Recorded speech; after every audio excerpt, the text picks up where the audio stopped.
Ki khubor ka Batisi TV. Lawan Rashapi da ka Orange Nissan Lumso po near Fire Brigade Shillong. Admissions are open at BDW International School. Enroll now.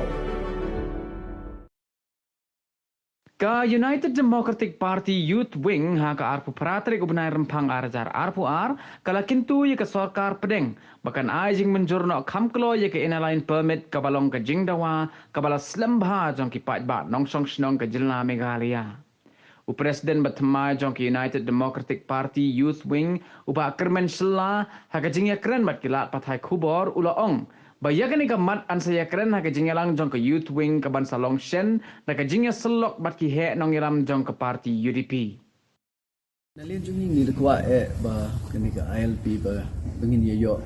keloi mo nomor kedai ke cingkwa jong ki baik ba jong na adu menswa adu menta ki youth jungi kidang kwa ang ikmi ye kini nalin jungi ni dekwa ye kini bakan urlong ban ngi skem ba ki ek ngin sab kan sapoi ka ta discussion jungi ru ha kini party ha kini ka body jungi ba ki ek bodon kam nalin jungi pan le na beta ye kini la se dodon ki ek ba kini ki ramba jungi kini ai jimun ye ka tangin sa syum bat yo da se ha resolution ngin persyang ban ra ye menta hingin padon ek ban ong ha jungi debat kini nilai ba nalin jong ka sarkar ru kala persyang ye kini nilai syum ga kolektif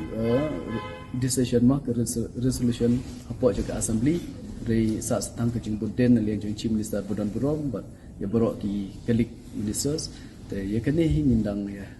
ni don ke jing kermen ba hak wikas ngin yo ya ka ILP na bentaban protect kende ke siap ho ngila don ki protection as of now